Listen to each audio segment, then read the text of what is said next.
Hi, Wendy Rodrigue here. I'm visiting with you from Neal Auction Company in New Orleans, Louisiana. My late husband is artist George Rodrigue, and we were together for 21 years. I spent a lot of that time watching him paint and a lot of that time also interviewing him about his artworks. And so I thought I'd share a bit of what I learned with you today here at Neal, because they have an incredible auction selection coming up of very special oils on canvas, in particular from the mid to late 1980s, plus a few other special pieces too. So let's take a look. First of all, one of the things that ties all of these works together is, of course, the very iconic George Rodrigue black oaks, right? The oak trees, the live Louisiana oaks. This is what he used to define Louisiana when he came back from art school in the late 1960s. He had attended the Art Center College of Design in California, and he came back with this idea of contrasting the big open skies, say, of the West with the more closed-in, smaller skies of Louisiana that he observed as he crossed the Sabine River at the state line and noticed, well, our magnificent oaks as he came this way. And he said, so our sky is not big, which was how most people had painted Louisiana up to that point. He had visited the Cabildo, for example, and the New Orleans Museum of Art, and what he saw there was artists painted Louisiana in what was known as or is known as a European style, which is big, big skies and small land. And he said, no, our skies are small because we are looking at them from underneath these trees. And so he thought, okay, well, I'm going to do something that actually ended up pretty simple, but changed American landscape painting. And that was take this tree and push it to the front of his canvas and cut it off at the top. You see it in every one of these paintings. And if he cuts it off at the top, his sky becomes small, as though we are standing underneath the tree. And if we're looking at the sky that way, it really is like we're under the tree, meaning we have been invited in to George's imaginary world. Now, I say imaginary because George was not a plein air painter. He did not set up outside to paint. Instead, his paintings came from in here, in part. For example, a painting like this, he would have pieced it together from photographs. In this case, a photograph of his young son, Jacques Rodrigue, presumably about 2 years old when he took this photograph that he painted it from in around 1985, I believe. And then also his dog Tiffany, who had been dead already for a number of years by the time George did this painting. In fact, Tiffany had died even before Jacques was born. So Jacques and Tiffany never met. So this has been contrived in George's imagination from these photographs. So what has he done? He had photographed his son and then basically cut him out, as with scissors, but not really, right? And pasted him onto his canvas. He's done the same with the dog, which he used to photograph at eye level, down on the grass or down on the floor, to show in his photograph that his dog was just as special and important as a person. And then he combined these two ideas, and then he would have, as in all of these pieces, arranged his landscape afterwards around the figures so that their heads never touch the sky, right? And they are literally, in every case, locked into the land. In this case, right, into the trees, here in a branch, and in this case, a bush.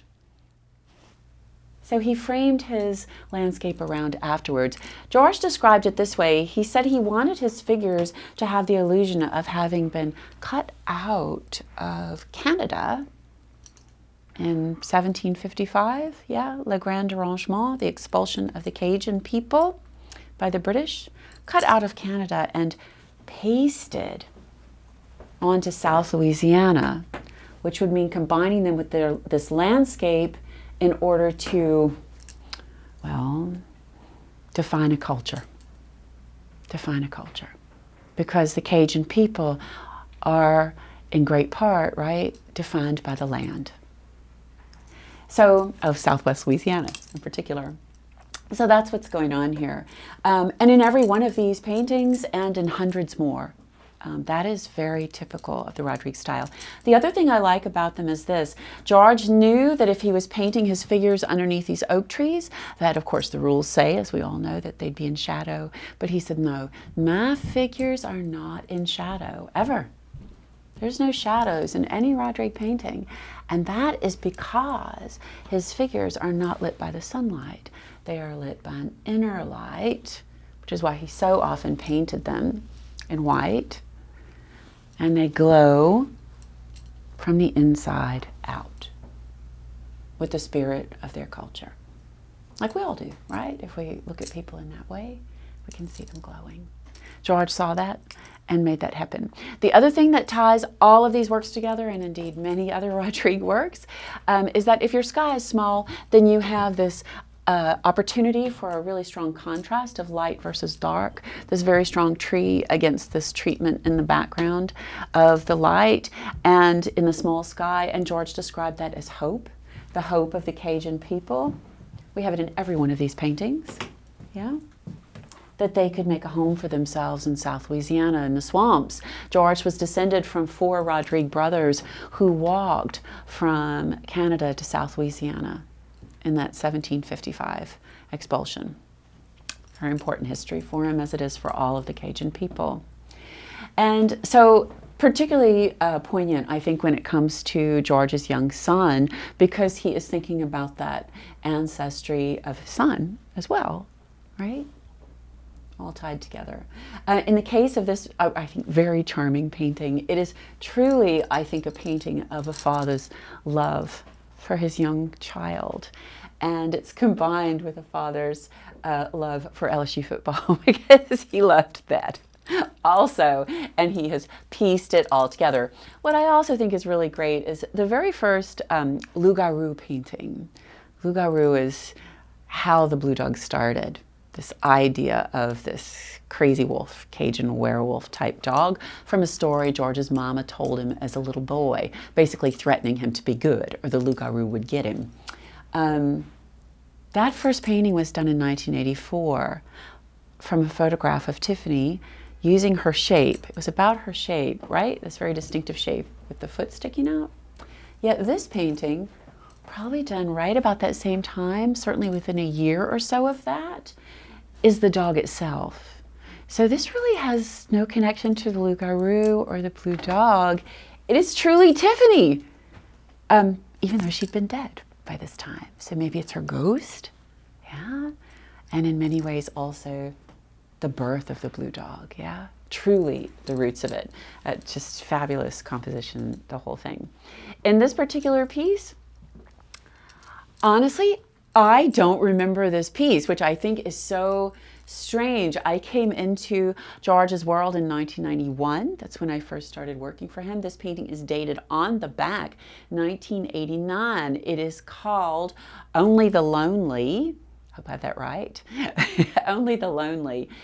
So I do know a few things about this, though, these are my observations and this is what I think is going on here. I think that George had this model. This is not me. And he did hire various models to come in and pose for him in his studio. He always was a big fan of figurative work. In fact, that was basically the reason he went to art school at the Art Center College of Design. It was extremely important to him. And he returned to it again and again throughout his life. Very classical, right? To paint the classical nude, particularly the female nude. Although, you know, look at Michelangelo's David. So the classic nude. So George was very taken with that all the way since art school. And I recognize these poses because he would have me do poses like this. He always liked to have one hand showing. He definitely liked the face looking a certain way. Every now and again he would have me, for example, look head on, but most of the time it was looking away or looking down, not necessarily looking at something. And the fact that he titled this Only the Lonely makes me suspect, and I don't know for sure, but that this was painted without the blue dog in it at first. The other reason I suspect that is because since it's dated 1989, the blue dog didn't look like this in 1989. It was still extremely wolfy. It still had red eyes in most cases. It was still very loup-garou-like. In my opinion, I don't know for sure, but I think it's possible that this dog was painted closer to 92, maybe later 91, 92. It's still very early, and that the rest of the painting was done in 89 and the dog added later. But it works. It flows. It's poetic. She is lonely no more, right? Really beautiful. The other thing I would say is it's almost lyrical, this painting, because you have this great swoop of her coming down and being echoed, right, by this beautiful tree. And you have the rhythm of the moss over that light in the distance, that hope that she might not be lonely anymore. I think it's beautiful. Really, really beautiful. And we've talked about this one. Let's talk about a bit about this. We've got the crawfish music. How enchanting is that? It's outright delightful. Here we have our Cajun who is playing the music for the crawfish, yes? And I love this too because, again, we have a very distinctive rhythm of the moss. I can't see moss without thinking about George talking about that. It goes all around this room. And we have our dock coming out so that maybe the music can travel, maybe we can travel on this river. Or is it a road leading all the way back to that bright horizon and the hope that we all need, right? That tomorrow will be better than today. For me, too, in my eye, I love the design of this painting, in particular these legs and the way this whole thing is shaped right here. George used to say that his compositions were primarily about contrast. We see that through all of these, contrasts of light and dark, contrasts of hard edges and more painterly things. But he also very much talked about his compositions as being rooted in shape. I mean, that's the reason he chose the shape of Tiffany for the blue dog in the first place, right? It was all about that strong shape. So this is just cool. And I can guarantee you right now, he was very excited about this, about shaping this like this. It's fantastic. Again, the echoes, the inviting us in with the tree cut off at the top, but also here we have the Cajun fisherman, right, weaving a net, and it is echoing, yeah, the oil rig being pulled by a tugboat on this river of life. On this journey, all symbols of Cajun country. This man's boat is quite different, right? He's got his rowboat or his pirogue that will allow him to also enter that river of life, which we're all on anyway, backed by that hope. It's a lovely painting. Again, he's glowing from the inside out on his journey. Again, also all about shapes. I mean, we truly have these echoes throughout the whole thing. And this one, talk about delightful. I think this is such a charming painting. This red bicycle, which George spells on the back with 2 Y's, by the way. No I's in his bicycle, which is pretty typical George. He spelled my name, by the way, with an I all the way up until the last year of his life. It's with an E. And I would say, George, don't you think it's about time you spelled my name with an E? Same thing, he's got the bicycle. But it's not about the spelling, is it? It's about the message. Here we have 2 friends, or maybe they're sisters.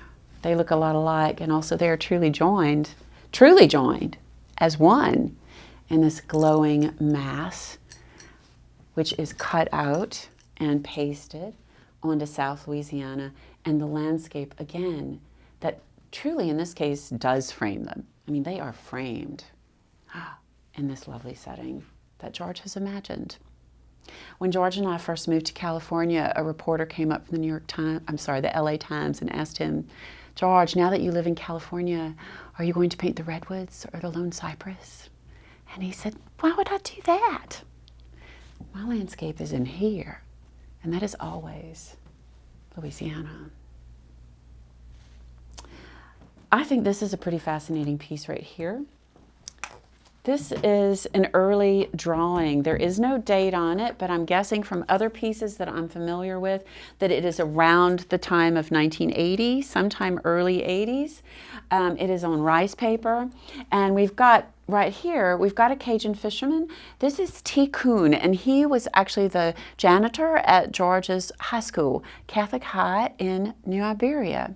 And George was so taken with him, as apparently were many of the other students, as I've heard from George's classmates. And George went on to paint him the rest of his life. Like every time he painted a Cajun man, this is what he gravitated to. The janitor from high school made such an impact on him as the quintessential Cajun. I think that's beautiful. And here we have Jolie Blanc. They are sitting on a boat and coming right towards us. Jolie Blanc is from the song from the 1920s, from a prisoner in Port Arthur, Texas, who was pining away after his lost love, who left him for another. The waltz plays at many weddings, played at our wedding, which is very romantic. And I think this is actually quite a romantic scene because they're both looking at us. Her head is kind of cocked. And another thing I would point out is there's some very distinct fading in this. If you get the opportunity and you're considering this piece, I would recommend coming to see it in person. It's beautiful. I have some pieces like this, and to me they're beautiful in the way that some of the parts have faded away. They have kind of a golden light, while others are very distinct. And finally, we have a bronze. And I was quite astounded when I saw this, because this is clearly from George's very first edition of bronzes. It's got a stamp on it. It appears to have been cast in Italy. That would have been while George was there to make the giant version of this, which is today installed at the Colley Saloon Office Park in Lafayette, Louisiana. This is from Henry Wadsworth Longfellow's epic poem, A Tale of Acadie. And this is Henry Wadsworth Longfellow. This is Henry Wadsworth Longfellow, forgive me. And this is Gabriel, and this is Evangeline sitting here beneath a tree. So he's kind of as the father of these two, even though Longfellow never did visit Louisiana. Yeah, he lived up in the Northeast in New England when he wrote this. Evangeline searched for her Gabriel. They were separated during the expulsion of the Cajun people, and she searched for him all over Louisiana, waiting under the famous Evangeline Oak in St. Martinville, or any great oak, which can be the Evangeline Oak. But she didn't find him again until, I think it was in Pennsylvania, just minutes before he died. So George has united all of them who were never together in real life like this, and locked them within his tree. Again, this is a very early one. We know that for several reasons. It has no base on it, and from what we understand, it never did. What I like about this piece is, I think more than any of his bronzes that I've ever seen, there's the tangibility of it. You can really see how George's hands formed this in clay before it became a bronze. There's an immediacy. It is magnificent, and it is a true symbol of the heritage of the Cajun people. Thank you for listening. If you get the chance, there is an exhibition opening at the Cabildo Louisiana State Museum called Rodrigue Before the Blue Dog. It is opening November 22nd here in New Orleans, and it will feature pieces similar to this that just elevate the recognition of these magnificent works and this rare opportunity here at Neal Auction Company. Thank you.